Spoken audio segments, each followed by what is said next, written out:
Now onto the weekly TWAB details. I'll put the link to the TWAB in the description below if you want to take a look at it yourself. They talked about festival laws. They did increase the drop rate of Cypher decoders, which is amazing. But they also talked about new light players. When they start the game, they're changing it, they're revamping it. Now when you spawn, you meet a new Guardian. The Guardian's name is Shah Han. His goal is to show you the ropes and help you find your way among the gameplay and systems of Destiny 2. So as a new player, you'll spend your first few missions getting acquainted with the state of the world in Destiny 2. You have the opportunity to take a few weapons out for a spin, find engrams to try different armor, and see our progression systems, and have some time to learn how to navigate the user interface to understand quests, bounties, collections, and more. So that's awesome. That's going to help new players a lot.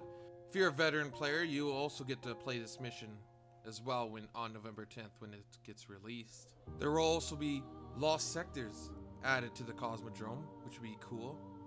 Can't wait to see where they place them and explore them. Now on to the changes they're making to the mods when Beyond Light releases. One of the first changes they're doing is that all the weapon-orientated armor mods like hand cannon loader, fusion rifle ammo finder, etc. have been changed to any energy type. And because of this, all arc charged with light mods now activate their second perk if you have any arc mod equipped on the same armor piece, or if you have any other arc charged with light mod socketed in any other armor piece you're wearing. The second change they're doing is that they're changing the enhanced mods. Now the basic mods, like just hand cannon loader, is now being changed to enhanced, the hand cannon loader. The energy to socket these mods will be increased obviously, but that's good. Because I don't know, I can't speak for you, but I've only been using the enhanced versions of those. Now here's the big one, raid mods. So the raid specific mods will stay specific to that raid. So you can't be using Taken and Hive barriers, stack them, and go into Prophecy more, and make that dungeon ridiculously easy, or mods in general make the game a lot easier. So now you can only use raid mods specific to that raid. So that means the Fallen mods and Hive mods are all going away now, because we're only keeping Last Wish. Also, to gear that you get from Last Wish, you'll be able to socket the mods into a 5th slot. So they're adding a 5th slot to raid gear, which is something that they should have always had, making the gear more usable, and a reason to grind for it, to make the raid easier. Good news is I can stop farming that Scourge of the Past for the Fallen mods, because that Fallen barrier was not dropping for me. So I'm actually don't mind this change. I think it's healthy for the game. Now combat mods. All armor released in Beyond Light in Season 12. All Last Wish and Guard Salvation armor acquired starting in Season 12.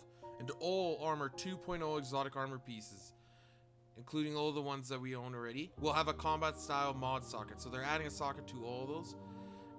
That's awesome that exotics are gonna get a mod slot now. In Season 12, this socket will accept all Charged with Light and Warmind Cell mods. Warmind Cell mods, hopefully there's another way to farm these mods, because right now if you miss that season, you're out of luck.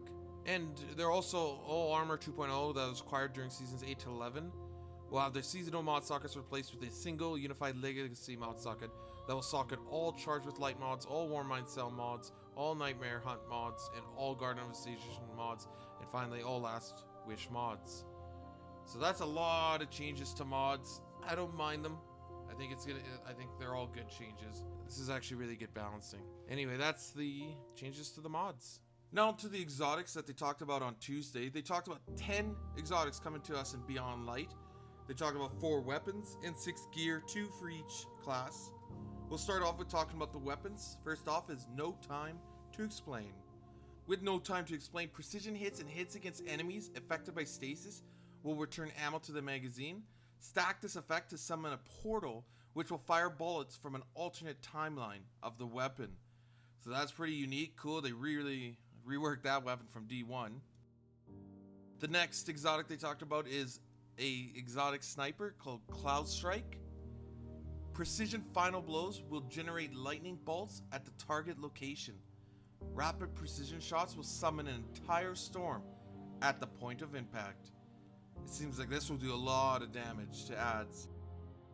Like most of these exotics, we'll have to wait and use them and see if they're that powerful, but I'm really looking forward to using this Cloud Strike sniper rifle. Now to the Lament exotic sword, a mortal blade, a stalwart shield. Block with the Lament to rev the blade, then shred through shielded enemies. At its peak, damaging an enemy will heal the wielder. That's pretty good. You get healed while damaging an enemy. I wonder if the main focus of this weapon is just to take down shields. I don't know about this one, but it's really cool that there's like a chainsaw on the sword.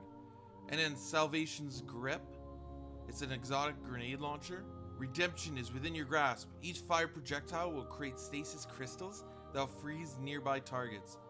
Charge to increase the amount of crystals created and the freeze radius. That's pretty unique. So those are the 4 exotic weapons that they covered. Now on to the gear. Starting off with the Titan exotic gear. So they released Titan exotic gauntlets called Icefall Mantle. Stand tall against the oncoming hordes with this reinforced armor that replaces the Titan's barricade with overshield, absorbing damage from incoming fire. That's actually pretty powerful. Getting an now they have an overshield in Crucible, so this is going to be interesting for sure. I probably even both PvP and PvE, this is going to be pretty useful. The next Titan exotic is a helmet called Precious Scars. Prove your strength even when coming back from the brink. Upon revives, the Titan gains an overshield aura that protects the wearer and nearby allies. So they really went full force with overshields on Titans. Now onto the Hunter exotic helmet, the Mask of Bacchus. Don the mask to replace the Hunter's dodge ability with a longer range shift ability that also temporarily cloaks the wearer during use. So this is kind of closest thing we're gonna get to Blink on Hunter. I like that they're replacing some of our abilities, like replacing barricades with overshields for Titans, and now replacing dodge with a shift ability. So this is good. I like this. Changes it up a bit. The next Hunter exotic are gauntlets, which is ARTHRYS'S Embrace. The Hunter's weighted knife gains a second ricochet. Rapid precision hits gain a bonus damage and can temporarily stagger enemies. Warlock exotic helm Dawn Chorus.